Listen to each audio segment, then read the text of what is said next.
नमस्ते। खास गरेर धेरै मिडियाहरूमा मेरो विषयमा मिम बनाउने कुरा, मलाई जोकड बनाउने कुरा आए। दुर्गा परसाई मुर्गा परसाई भनेर जुन हिसाब किताबका कुराहरू आए, ती देखेर मलाई अचम्म लाग्यो। म साथीहरूलाई के भन्न चाहन्छु भने 1000 माइलको यात्रा कुनै शून्यबाट सुरु हुन्छ। भिजन भनेको एउटा व्यक्तिबाट सुरु हुने हो। यात्रा भनेको पनि एउटा व्यक्तिले नै सुरु गर्ने हो। र यस्ता अप्ठ्यारा कुराहरू एउटा व्यक्तिबाटै सुरु हुन्छ र एउटा व्यक्तिबाटै विचार हुन्छ।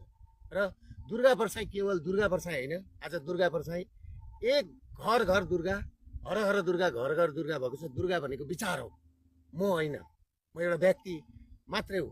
त्यसले गर्दाखेरि म तपाईँहरूसँग के भन्न चाहन्छु भने म भागेको होइन। मैले 2टा केसमा म भागिनँ। यो केसमा म जोगिएको मात्रै हो। किनभने म रहेँ भने यो अभियान सफल हुन्छ, यो जनविद्रोह सफल हुन्छ। म नै रहेन भनेदेखि यो जनविद्रोह त्यत्तिकै दबाएर जान्छ। किनभने पेरुको कहानी म तपाईँलाई पेरुलाई लान चाहन्छु। पेरुमा जब गोन्जालोलाई पक्रेर मारियो, त्यस पछाडि पेरुको जनविद्रोह सकियो। त्यसले गर्दाखेरि म पेरुको गोन्जालो भन्न चाहन्न, म नेपालीहरूको एउटा लिडर भन्न चाहन्छु। नेपालीहरूलाई तपाईँको चाहिँ नि बचाउन चाहन्छु, नेपाल बचाउन चाहन्छु। त्यसले गर्दाखेरि म तपाईँहरूलाई एउटा कुरा के भन्छु भने, म भन्दै गर्दा जुन 15 गते तपाईँको चाहिँ नि एकजना पत्रकार समथिङ रगत रजक र एकजना सबिन महर्जनको जुन मृत्यु भयो, त्यसमा म हार्दिक श्रद्धाञ्जली भन्दै उहाँहरूको परिवारलाई पढाउनलाई, उहाँहरूको बच्चाहरूको भविष्यको लागि म दुईटै परिवारलाई 5-5 लाख रुपियाँ दिने घोषणा पनि गर्दछु। म यहाँबाट निस्केर आइसकेपछि म उहाँहरूलाई 5-5 लाख रुपियाँ पैसा, किनभने जसको गोलीले पनि मान्छे मर्नु हुँदैन थियो, मान्छे मरे। हामीले नागरिक बचाउ अभियान सुरु गरेको हो, नेपाली र नेपाललाई बचाउने अभियान सुरु गरेको हो। हामीले मान्छे मराउँ भनेर सुरु गरेको होइन।